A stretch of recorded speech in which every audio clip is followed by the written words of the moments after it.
வணக்கம் நண்பர்களே. இயற்கை எழுதும் கவிதை. இயற்கை தனது இதயத்தை திறந்து வைத்திருக்கும் ஒரு மாய உலகத்திற்கு செல்வோமா? மேகங்கள் மலைகளை கட்டி அணைக்கும் இடம், காற்றோ மரங்களிடம் ரகசியம் பேசும் இடம், நீர்த்துளிகள் பூமியின் முகத்தில் முத்தமிடும் இடம். இயற்கை தனது பேரழகை அருவியாக வடித்து வைத்திருக்கும் புனிதமான ஓரிடம்.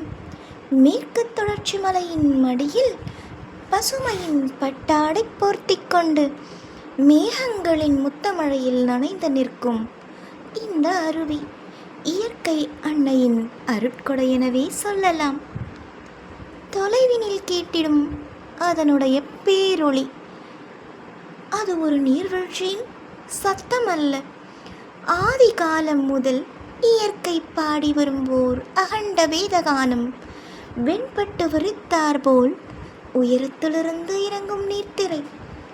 வானமும் மண்ணும் இணையும் தெய்வீக தருணம் அது.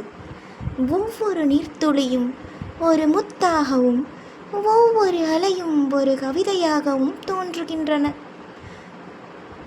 அருவியின் அருகே நிற்கும் வேளையில் மனக்கவலைகள் அனைத்தும் கரைந்து விடுகின்றன. உள்ளம் தெளிந்து உயிர் புத்துணர்ச்சி பெறுகிறது. அந்த நொடி மனிதன் இயற்கையின் ஒரு சிறுதுளி என்பதை உணர்கிறான். பசுமை நிறைந்த காடுகள், தென்றலின் இனிய தீண்டல், பறவைகளின் இசை, மழைத்துளிகளின் நடனம், இவை அனைத்தும் இணைந்து ஒரு பேரின்ப உலகத்தையே உருவாக்குகின்றன. இந்த நீர்வீழ்ச்சி இயற்கை எழுதிய மகா காவியம்.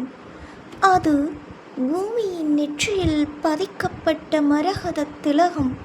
அது கண்களால் காணப்படும் ஓர் அழகு மட்டுமல்ல, நம் இதயத்தால் உணரப்படும் ஓர் அனுபவம் கூட. அன்பு நண்பர்களே, வாழ்க்கையின் பரபரப்பிலிருந்து ஓர் அமைதியை தேடினால் இயற்கையின் மடியில் சில நொடிகள் இளைப்பாறலாமே. அருவி விழும் இடமெல்லாம் நீர் மட்டும் பாய்வதில்லை, அங்கே இயற்கையின் ஆன்மாவும் ஓடிக்கொண்டிருக்கிறது பசுமையாய்.